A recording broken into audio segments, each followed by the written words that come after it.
नमस्कार दोस्तों, आपके अपने study channel MK competitive classes में आपका बहुत बहुत स्वागत है। जैसा कि आपने थंबनेल देख लिया होगा, रेलवे एनटीपीसी विज्ञान के महत्वपूर्ण प्रश्नों का महासंग्राम भाग 2 है और भाग 1 जो कि हमारे YouTube channel MK competitive classes में अपलोड हो गया है। अब की बार एनटीपीसी ग्रुप डी पार।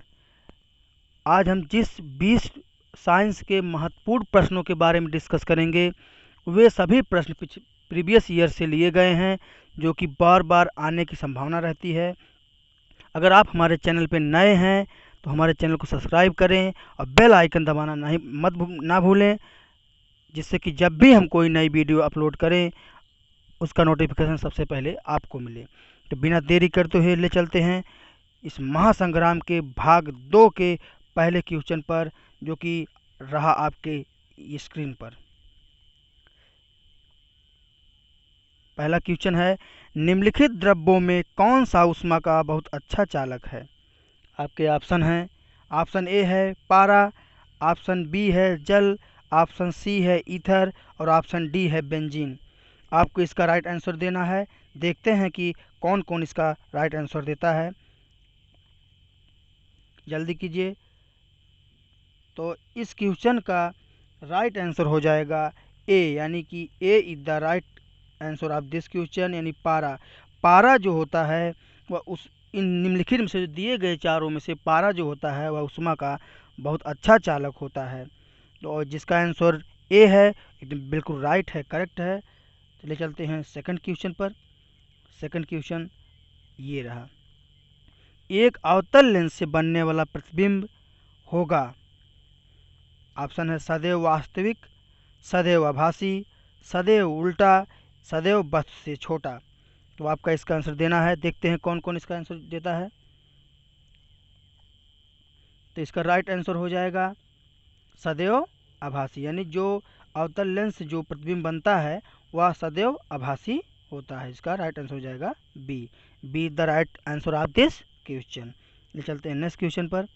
नेक्स्ट क्वेश्चन ये रहा आपके स्क्रीन पर, पढ़ने में काम आने वाला ग्लास लेंस किस प्रकार के लेंस से बनते हैं। यानी आपको बताना है कि जब हम जो पढ़ने के लिए जो हम ग्लास यूज करते हैं लेंस, वो किस का बना होता है। तो आपके ऑप्शन है अवतल लेंस, बी ऑप्शन है उत्तल लेंस, सी ऑप्शन है साधारण लेंस, या ए और बी दोनों। तो इसका आंसर जल्दी दीजिए। देखते हैं, बहुत ही इम्पोर्टेंट क्वेश्चन है एग्जाम के पॉइंट ऑफ व्यू से। तो इसका राइट आंसर हो जाएगा बी, यानी कि उत्तल लेंस। उत्तल लेंस जो होता है वो हमारे जो पढ़ने में जो चश्मे में लगाया जाता है वो होता है उत्तल लेंस। इसका राइट आंसर क्या हो जाएगा, उत्तल लेंस, यानी कि बी ऑप्शन। ठीक, चलते हैं नेक्स्ट क्वेश्चन पर। अगर आप हमारे चैनल पर नए हैं तो हमारे चैनल को सब्सक्राइब करिए, बेल आइकन दबाना मत भूलिए, जिससे कि जब भी हम कोई नई वीडियो अपलोड करें तो उसका नोटिफिकेशन सबसे पहले आपको मिले। तो चौथा नंबर क्वेश्चन ये रहा, निम्नलिखित में से किस प्रकार की तरंगों का प्रयोग रात्रि दृष्टि उपकरण यानी नाइट विजन में किया जाता है। तो इसका ऑप्शन है रेडियो तरंग, सूक्ष्म तरंग, अवरक्त तरंग, या इनमें से कोई नहीं। आपको इसका आंसर देना है। तो देखते हैं कौन कौन इसका आंसर राइट आंसर देता है। तो इस क्वेश्चन का राइट आंसर हो जाएगा, बताइए तुरंत बताइए, जल्दी बताइए। इसका राइट आंसर हो जाएगा अवरक्त किरण, यानी कि जो अवरक्त किरण होती है वही जो इसका राइट आंसर, यानी सी इसका राइट आंसर हो जाएगा। ठीक, चलते हैं नेक्स्ट क्वेश्चन पर। नेक्स्ट क्वेश्चन ये रहा, यानी ताम्र और टीन के मिश्रण को क्या कहते हैं। आपको बताना है जब ताम्र और टीन के मिश्रण को मिलाते हैं तो क्या बनता है। आपके ऑप्शन है पीतल, ड्यूराल्यूमिन, कांसा या सोल्डर। प्लीज़ इसका राइट आंसर दीजिए। तो इस क्वेश्चन का राइट आंसर हो जाएगा, बताइए, सी, यानी कि कांसा। यानी कि कांसा जो होता है ये ताम्र और टीन से बनता है। ठीक, इसका जो सी आंसर सी ऑप्शन होगा वो राइट होगा। ठीक, चलते हैं नेक्स्ट क्वेश्चन पर। नेक्स्ट क्वेश्चन ये रहा, कौन सा आधातु कमरे के ताप पर द्रव्य में होता है। यानी आपको बताना है कौन सा आधातु इसमें से, जो धातु नहीं आधातु, जो कमरे के ताप पर द्रव्य में रहता है, द्रव्य में। तो जो ऑप्शन है पारा, एल्यूमिनियम, ब्रोमीन और तांबा। बहुत ही इम्पोर्टेंट क्वेश्चन है जो कि बार बार एग्जाम में पूछा जाता है, तो इसको नोट कर लीजिए। तो इसका राइट आंसर हो जाएगा ब्रोमीन। ब्रोमीन ही ऐसा एक अधातु है जो कमरे के तापमान पर भी ये द्रव्य अवस्था में रहता है। तो इसका जो आंसर हो जाएगा वो सी हो जाएगा। ठीक, C is the right answer of this question. चलते हैं नेक्स्ट क्वेश्चन पर। सीसा और टीन के मिश्रण को क्या कहते हैं? अभी हम टीन और ताम्र के देखे थे, अब देखेंगे सीसा और टीन के मिश्रण से जो बनते हैं क्या बनता है। तो उसका ऑप्शन है स्टील, उपधातु, गन मेटल या सोल्डर। दीजिए इसका आंसर दीजिए प्लीज फर्स्ट। तो इसका जो राइट आंसर हो जाएगा ये, इसका हो जाएगा सोल्डर, यानी कि डी ऑप्शन, यानी कि सोल्डर जो होगा इसका हो जाएगा राइट आंसर। ठीक, बहुत ही इंपॉर्टेंट क्वेश्चन है। चलते हैं नेक्स्ट क्वेश्चन पर। अगर आप हमारे चैनल पर नए हैं तो हमारे चैनल को सब्सक्राइब करिए, बेल आइकन दबाना ना भूलें, जिससे कि जब भी हम कोई नई वीडियो डालें उसका नोटिफिकेशन सबसे पहले आपको मिले। तो नेक्स्ट क्वेश्चन ये रहा, कार्बन का कौन सा अपरूप अधिक कठोर होता है? यानी आपको बताना जो नीचे दिया गया है उसमें से कार्बन का कौन सा अपरूप है जो सबसे कठोर होता है, यानी कि कठोर। आपके ऑप्शन है ग्रेफाइट, ऑप्शन है हीरा, कोयला या काजल। तो इसका राइट आंसर हो जाएगा, सबको मालूम है, थोड़ा सा इजी क्वेश्चन है, इसका राइट आंसर हो जाएगा बी, यानी कि हीरा। ठीक, be the right answer of this question. चलते हैं नेक्स्ट क्वेश्चन पर। नेक्स्ट क्वेश्चन ये है, कॉपर को वाई में जलाने पर कौन सा यौगिक बनता है? यानी कि आपको बताना है कि कॉपर को जब हम वाई के साथ जलाते हैं, वाई की उपस्थिति में, तो कौन सा यौगिक बनता है? Copper hydroxide, copper hydride, copper oxide या कुछ नहीं? बताइए फास्ट, क्या बनता है? बहुत ही इंपॉर्टेंट क्वेश्चन है। रेलवे एनटीपीसी जितने भी क्वेश्चन लिए गए हैं सब रेलवे एनटीपीसी ग्रुप डी में रिवाइज आंसर जो बार बार पूछे जाते हैं उन्हीं को लिया गया है, जो कि बहुत ही इंपॉर्टेंट है। तो इसका क्या हो जाएगा आंसर? कॉपर ऑक्साइड, यानी कि सी। ठीक, चलते हैं नेक्स्ट क्वेश्चन पर। Question number 10। क्वेश्चन 10 है, सिलिका क्या है? यानी आपको बताना जो सिलिका होता है वो क्या होता है। उपधातु होती है, धातु होती है, अधातु होती है या इनमें से कोई नहीं? तो इसका आंसर दीजिए प्लीज। जो सिलिका होता है वो होता है, क्या होता है? उपधातु। ठीक, उपधातु होती है, यानी कि ऑप्शन नंबर ए राइट हो जाएगा। जिसका भी आंसर ए आ रहा है वो बिल्कुल राइट करेक्ट है। चलते हैं नेक्स्ट क्वेश्चन पर। नेक्स्ट क्वेश्चन आपकी स्क्रीन पे रहा, धातुओं को पीट कर पत्तल बनाना आसान है, यह धातु के किस गुणधर्म को बतलाता है? यानी जो जो धातु होती है हम उसको पीट के पत्तल बना देते हैं, उसमें किस गुणधर्म के कारण होता है, ऐसा होता है। मतलब बताना है उसकी कठोरता के कारण, आधात बढ़ता के कारण, चालकता के कारण या सक्रियता के कारण। यानी आपको उसका आंसर बताना है कि किसके कारण जो होता है, किस गुणधर्म के कारण ऐसा होता है। तो क्वेश्चन नंबर 11 का आंसर दीजिए प्लीज। तो इसका राइट आंसर हो जाएगा बी, यानी कि आधात वर्धता के कारण। ठीक, यानी B is the right answer of this question. चलते हैं नेक्स्ट क्वेश्चन पर। अगर किसी मिश्र धातु में एक धातु पारद है तो इसे क्या, मतलब इसे क्या कहते हैं? पारद मिश्र धातु, आयरन मिश्र धातु, अमलगम या जिंक मिश्र धातु। तो क्वेश्चन नंबर 12 का आंसर दीजिए। उम्मीद करते हैं सबको समझ में आ रहा होगा।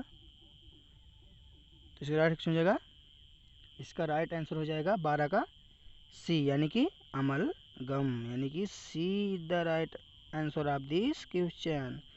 चलते हैं नेक्स्ट क्वेश्चन पर। इस्पात में कितना प्रतिशत कार्बन है? नहीं, आपको बताना है जो इस्पात होता है उसमें कितना प्रतिशत कार्बन होता है। 3%, 4% या 2% या 5%। तो इसका राइट आंसर, ये थोड़ा इजी क्वेश्चन है लेकिन ये परीक्षाओं में बार बार पूछा था इसलिए इसको लिया गया है। तो ये इम्पोर्टेंट क्वेश्चन है। तो देखते हैं कौन कौन जवाब देता है इसका। तो इस क्वेश्चन का राइट आंसर हो जाएगा सी, यानी कि 2%। इस्पात में जो है 2% जो होता है कार्बन होता है। ठीक, चलते हैं नेक्स्ट क्वेश्चन पर। नेक्स्ट क्वेश्चन ये रहा, दिया है एसी परिपथों में एसी मीटर मापते हैं। तो इसका आंसर देना है मध्य मान मापते हैं, RMS मापते हैं, शिखर मान मापते हैं, मध्य वर्ग मान मापते हैं। तो इसका आंसर दीजिए, जल्दी दीजिए आंसर इसका।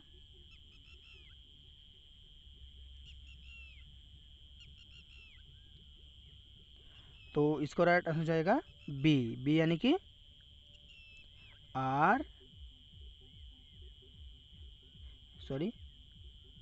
इसका राइट आंसर जाएगा RMS।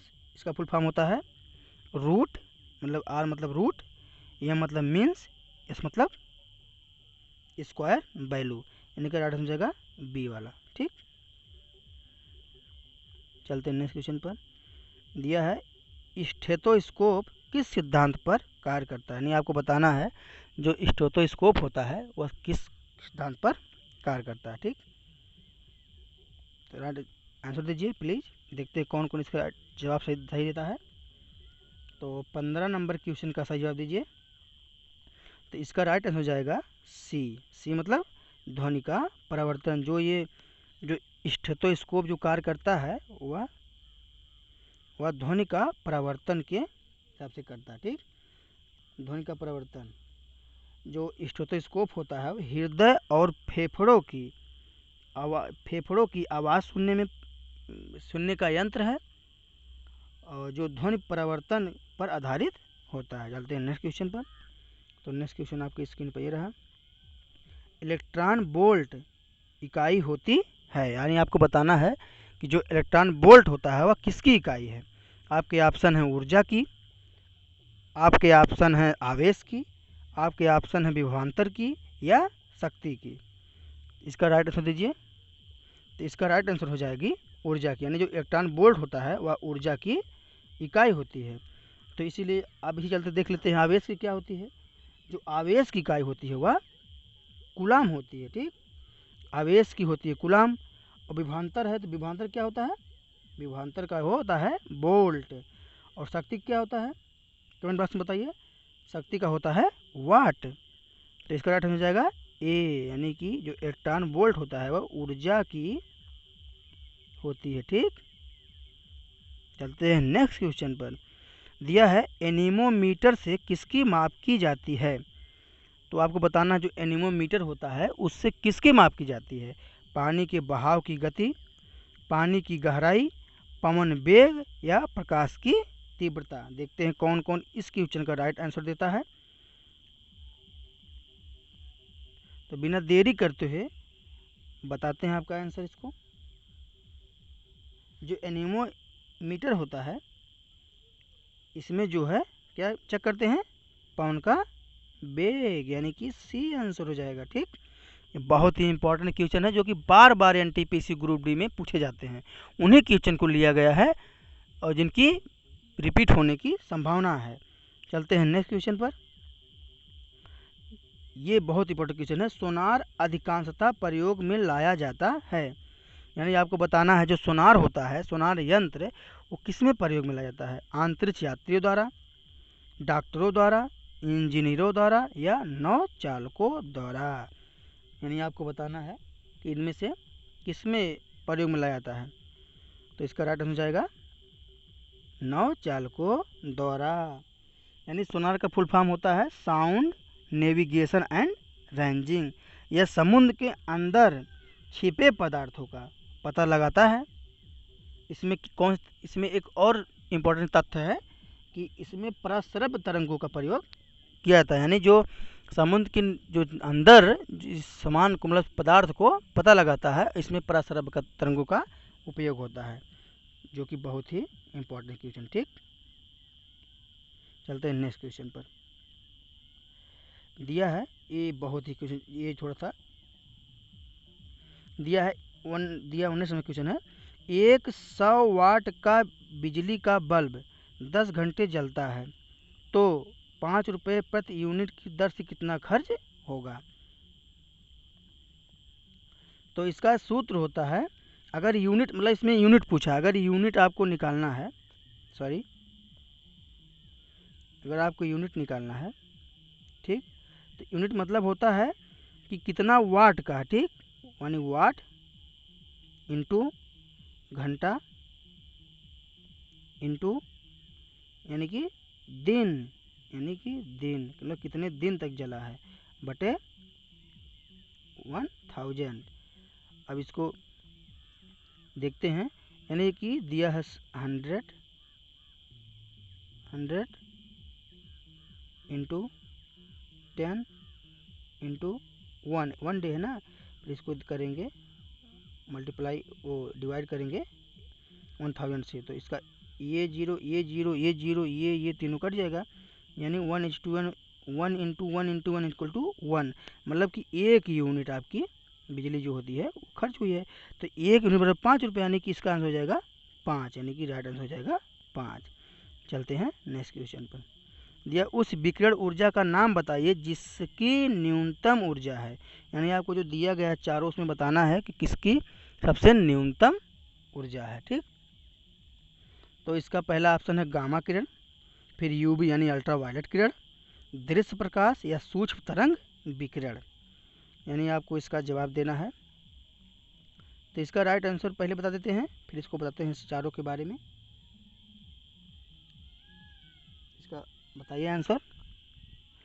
तो इसका जो सबसे न्यूनतम पूछा है ना, तो इसमें हो जाएगा सूक्ष्म तरंग विकिरण, और इससे ज़्यादा किसका हो जाएगा, सबसे ज़्यादा किसका हो जाएगा बताइए, गामा किरण, यानी कि अगर सबसे ज़्यादा देखा जाए, यानी ज़्यादा देखा जाए तो क्या हो जाएगा, गामा का, ठीक। अगर कम देखा जाए, सबसे कम जो कि आपके देना है आंसर, क्या हो जाएगा, सूक्ष्म, ठीक, ये हो जाएगा सूक्ष्म तरंग विकिरण। आप किसे बता देते हैं, सबसे कम होगा सूक्ष्म तरंग विकिरण में, उससे ज़्यादा होगा दृश्य प्रकाश में, उससे ज़्यादा होगा अल्ट्रा वायलेट किरण में, और सबसे ज़्यादा क्या होगा, गामा किरण में। तो आपको कैसा लगा, आशा करते हैं कि आपको समझ में आया होगा। तो ये रहा दूसरा भाग, और इससे ही इम्पोर्टेंट क्वेश्चन लेके आएंगे तीसरे भाग में। तो पढ़ते रहिए, तैयारी को जारी रखिए और खुशहाल रहिए। जो है, अब हम मुलाकात आज के लिए इतना ही इम्पोर्टेंट क्वेश्चन। अब मिलेंगे आपको नेक्स्ट वीडियो में, जो कि रेलवे एनटीपीसी साइंस के क्वेश्चनों का महासंग्राम भाग 3 होगा। उसमें और ही महत्वपूर्ण क्वेश्चनों के बारे में डिस्कस करेंगे, जो कि आने वाले परीक्षाओं के लिए बहुत ही महत्वपूर्ण साबित होगा। अगर हमारे चैनल पर नए हैं तो हमारे चैनल को सब्सक्राइब करिए, बेल आइकन दबाना ना भूलें, ताकि जब भी हम कोई नई वीडियो अपलोड करें उसका नोटिफिकेशन सबसे पहले आपको मिले। तब आज के लिए इतना ही। तो आज के लिए इतना भी। खुश रहिए, मस्त रहिए, पढ़ते रहिए, तैयारी को जारी रखिए। जय हिंद, नमस्कार।